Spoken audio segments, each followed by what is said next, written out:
Assalamualaikum warahmatullahi wabarakatuh dan selamat pagi. Apa khabar semua? Semoga anak-anak satu Mawid A berada dalam keadaan sihat. Dan tahniah juga kepada anak-anak yang telah berjaya mengikuti PDPR online pada pagi ini. Okey, sebelum kita teruskan PDPR kita untuk mata pelajaran sains, cikgu nak memperkenalkan dulu cikgu sains tingkatan 1 anda sekarang ni adalah cikgu Syahrul Nasidah binti Hashim. Awak juga boleh panggil cikgu Nasidah ya. Untuk sekarang cikgu mata pelajaran sains awak saya lah. Dan seterusnya insya-Allah. Sudah bersedia ke anak-anak untuk kita teruskan PDPR mata pelajaran sains? Sebelum tu cikgu dah share link buku teks digital sains dalam grup Sains 1 Mawid A. Ni buku teks sains sekolah menengah dah ni, tingkatan 1.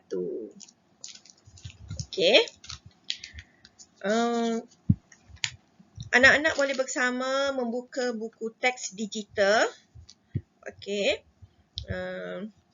Dan membelek bahagian kandungan. Sambil tu sebab cikgu nak memperkenalkan apakah kandungan yang ada yang perlu awak pelajari sepanjang awak berada tingkatan 1 ni. Bab 1 iaitu tema kaedah saintifik. Awak mesti mempelajari pengenalan kepada penyiasatan saintifik. Hari ini cikgu ingin menyampaikan, memberi maklumat supaya awak lebih faham, mendalami apakah sains adalah sebahagian daripada kehidupan harian, iaitu subtopik bab 1, 1.1 dan juga 1.2 makmal sains anda. Kita boleh mulakan. Awak boleh rujuk buku teks muka surat 1 sehingga muka surat 14. 1.1 sains adalah sebahagian kehidupan kita.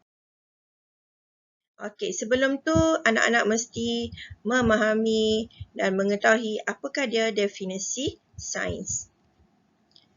Di mana sains ialah disiplin ilmu yang melibatkan pemerhatian dan eksperimen yang sistematik terhadap fenomena alam semula jadi. Apakah dia fenomena alam semula jadi ni? Contoh dalam gambar yang cikgu tunjukkan adalah contoh gunung berapi. Lagi gambar seterusnya adalah batu, air batu lah kan, iaitu ais mencair.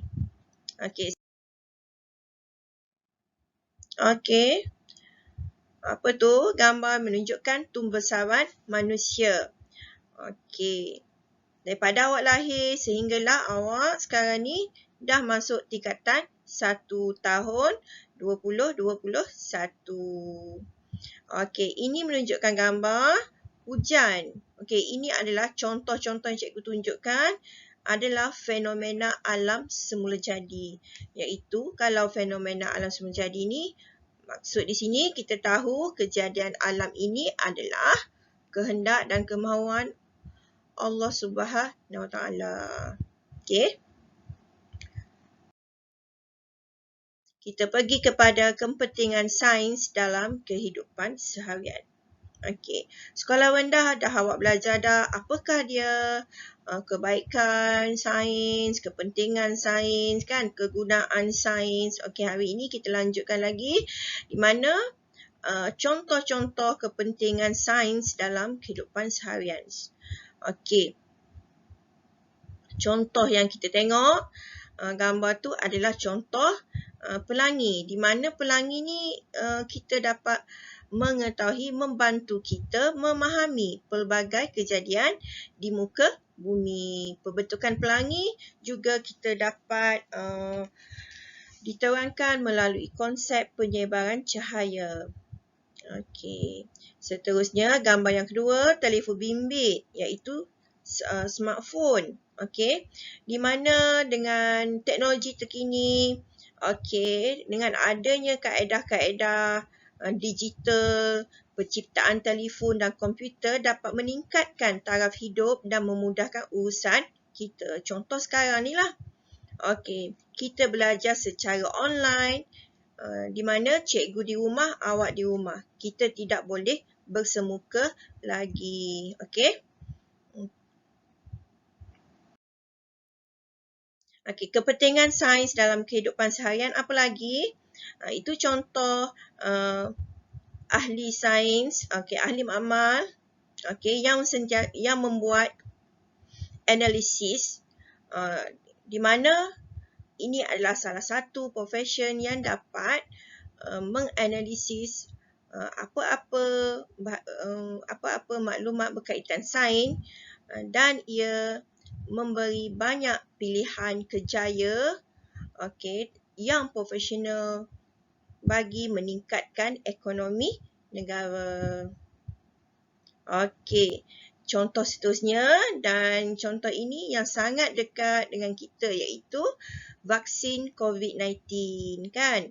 Okey, di mana vaksin COVID-19 telah dicipta untuk menghalang daripada penyebaran penyakit apa sekarang? Pandemik COVID-19. Sehinggalah kita sekarang mesti berada di rumah dan tidak boleh bersemuka. Okey. Jadi, penghasilan vaksin dan ubatan yang baru dalam teknologi perubatan membantu pelbagai jenis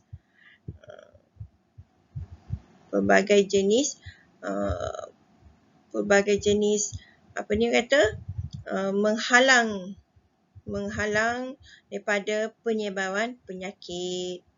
Contohnya pandemik COVID-19. Dan seterusnya, bidang sains dan kejaya. Contoh apa dia? Okey, bidang biologi. Pernah dengar tak apakah itu biologi? Biologi ialah kajian tentang benda hidup. Contoh, zoologi, botani, bakteriologi, mikrobiologi. Okey, kejaya yang berkait rapat dengan bidang biologi ini adalah doktor, guru, saintis dan ahli botani. Okey, seterusnya. Okey, ini bidang apa? Bidang fizik. Di mana fizik ini adalah kajian tentang ciri-ciri jirim dan tenaga. Okey, contoh yang terdekat adalah optik, nukleotik, kejuruteraan, robotik. Okey, dan kejaya yang berkait rapat dengan bidang fizik adalah jurutera, guru fizik, okey, dan sebagainya. Bidang sains, bidang kimia. Okey, kimia ini adalah kajian tentang tindak balas bahan-bahan kimia. Okey, di mana contoh bahan-bahan kimia iaitu biokimia, forensik, farmakologi. Dan kejaya yang berkait rapat dengan bidang kimia adalah ahli forensik, saintis, ahli kimia dan guru. Okey. Seterusnya, okey, ni bidang apa? Meteorologi, di mana ia adalah berkait rapat dengan kajian tentang iklim dan cuaca. Okey, contoh hidrometeorologi, di mana kejaya adalah kejaya sebagai ahli kaji cuaca. Okey, seterusnya kita nampak tak batu-batu itu? Okey, ini adalah bidang geologis. Okey, di mana bidang geologis ini berkait rapat dengan kajian tentang tanah dan galian. Okey, contoh petrologi, geokimia, mineralogi. Okey, kejayaan yang berkait rapat dengan bidang geologi adalah ahli geologis.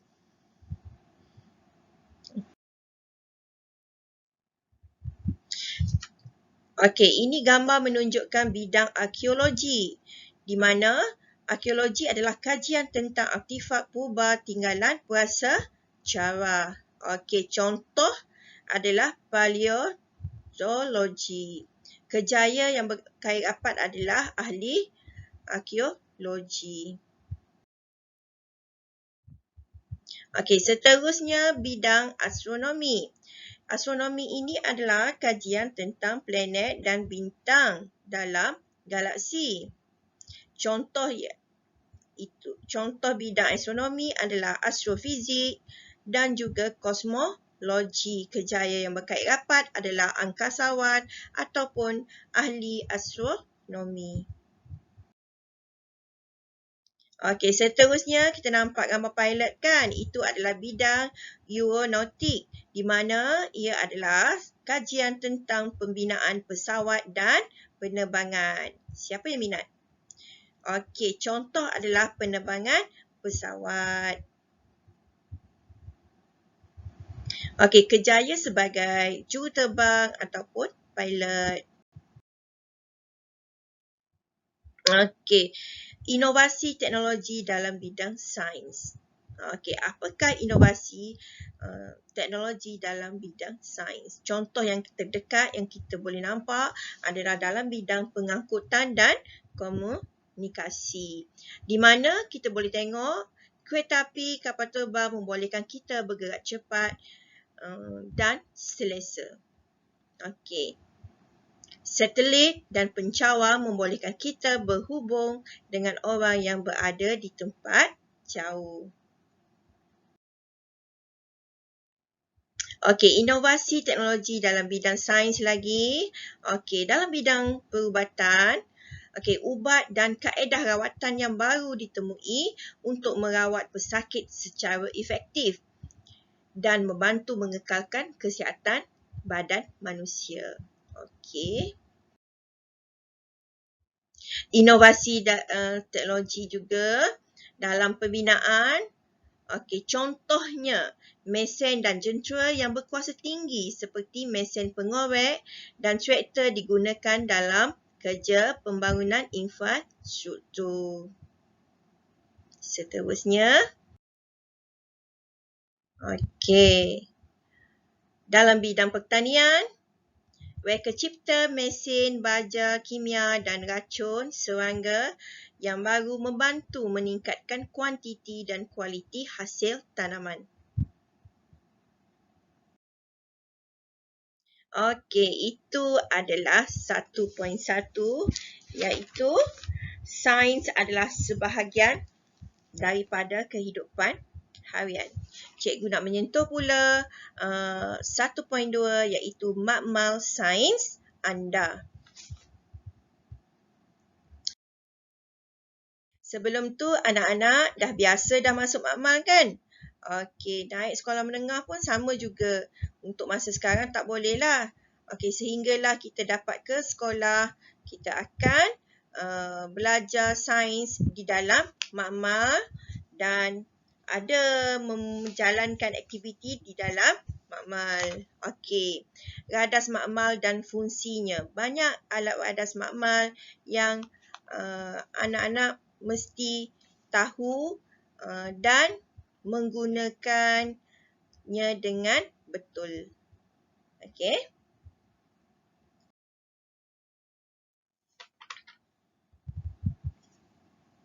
Okey, contoh 1.2, anak-anak boleh rujuk buku teks muka surat 10. Okey, muka surat 9, 10 dan 11.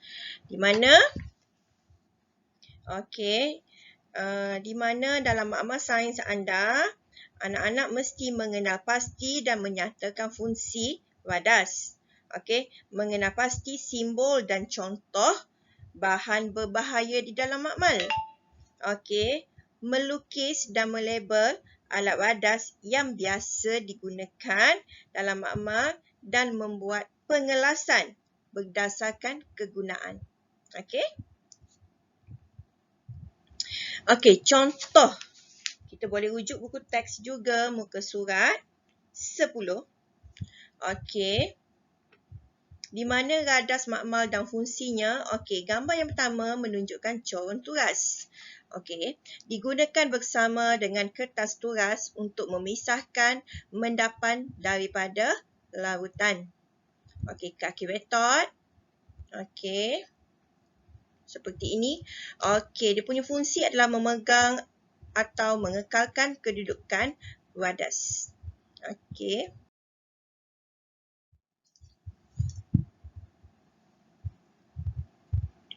Kelalangkon. Okey, rupanya macam ni.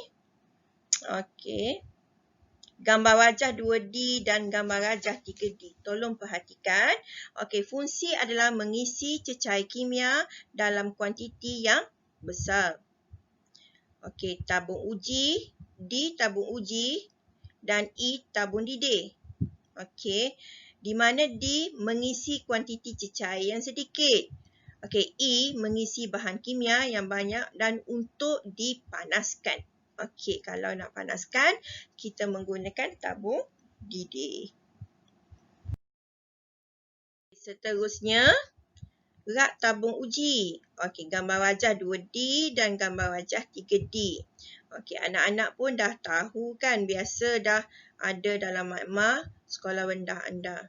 Okey, fungsinya adalah memegang tabung uji. Okey, ini adalah contoh pipet. Di mana pipet ini fungsinya menyukat isi padu cecair dengan tepat. Okey.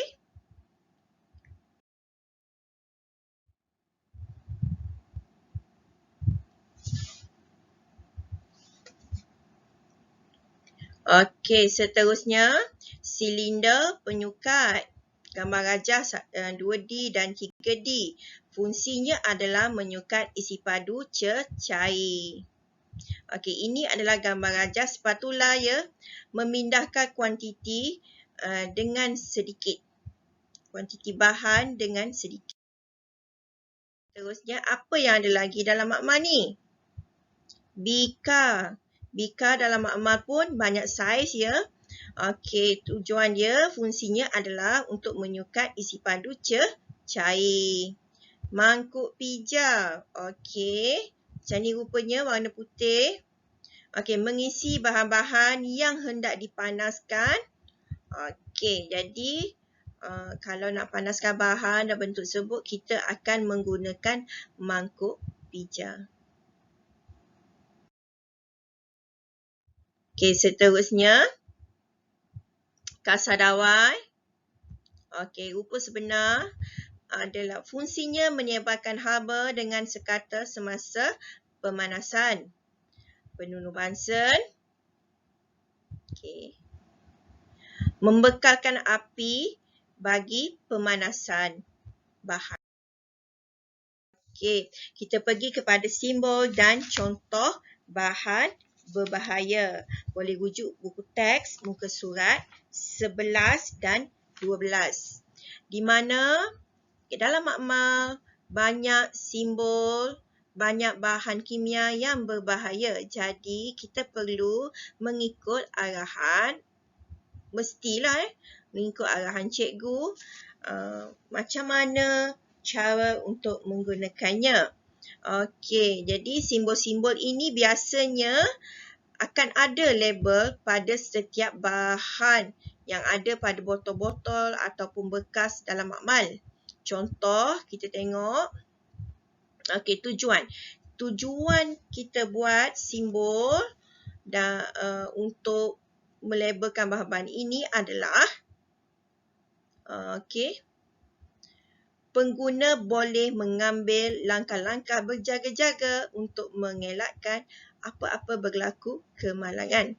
Okey, pada label ini ada yang menunjukkan maksud mengakis, terbakar, merensar. Okey, beracun, meletup dan radioaktif.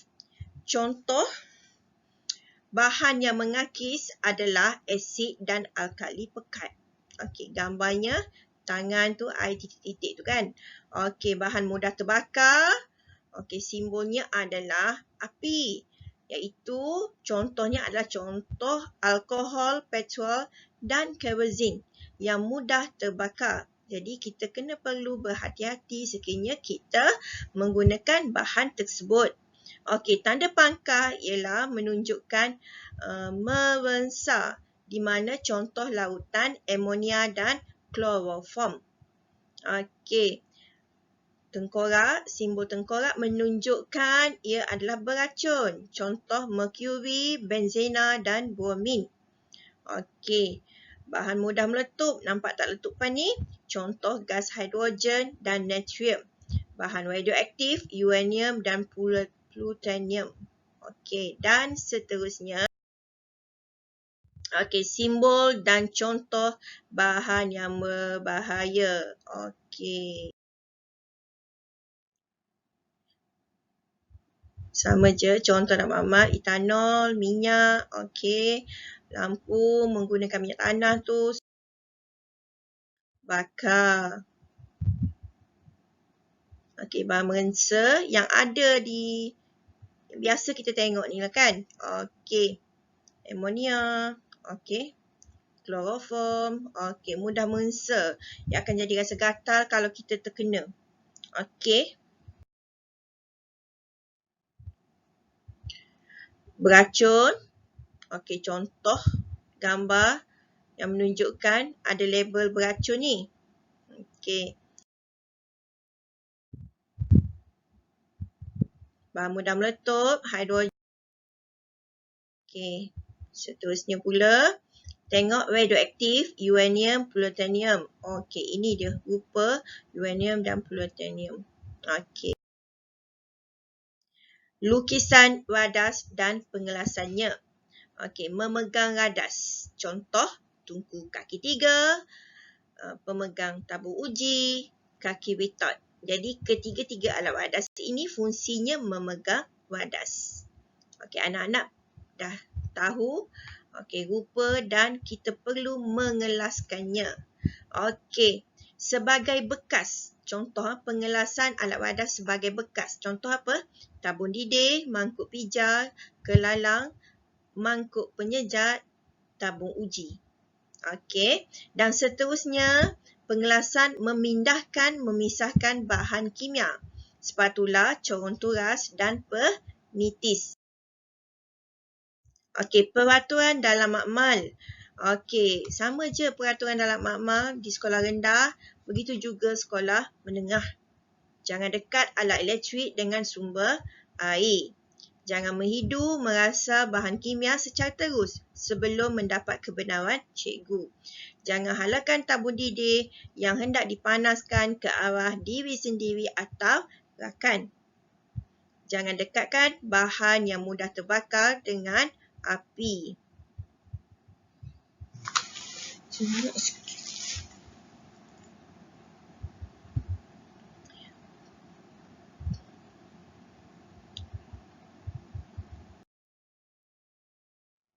Okey, peraturan makmal lagi. Apa dia? Dilarang bermain-main, berlari atau menyorok dalam makmal.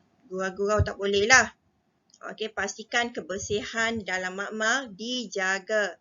Pastikan kod makmal, cermin mata perlindungan dan sarung tangan dipakai ketika mengendalikan bahan yang berbahaya. Peraturan dan langkah keselamatan dalam makmal. Pastikan rambut yang panjang diikat. Okey. Laporkan sebarang kemalangan dan kerosakan peralatan kepada guru yang dengan segera. Pastikan peti kecemasan lengkap dan diketahui lokasi serta cara penggunaannya. Okey, cikgu rasa sampai situ je cikgu bagi penerangan. Okey, untuk anak-anak, cikgu sangat mengharapkan setelah mendengar video ini, anak-anak mengikut arahan apa seterusnya yang perlu anak-anak buat. Okey, iaitu anak-anak mesti membuat nota ringkas. cikgu juga telah sertakan nota ringkas dalam grup sains, ya. Okey. Lepas tu cikgu nak anak-anak membuat latihan praktis formatif. Okey. Iaitu kat mana, muka surat berapa, boleh rujuk buku teks muka surat 14. Arahan dan apa yang perlu anak-anak buat, cikgu sudah bagi tugasan dalam grup sains anak-anak. Okey, dan sebelum cikgu mengakhiri pembelajaran PDP Art Science pada kali ini, cikgu sangat mengharapkan tugasan yang cikgu bagi itu anak-anak membuat dengan terbaik. Okey, so kalau ada apa-apa pertanyaan, anak-anak boleh message, video call kepada cikgu. Okey, kita jumpa lagi minggu depan pada hari yang sama, waktu yang sama untuk kita belajar bagi subtopik seterusnya. Sekian. Assalamualaikum.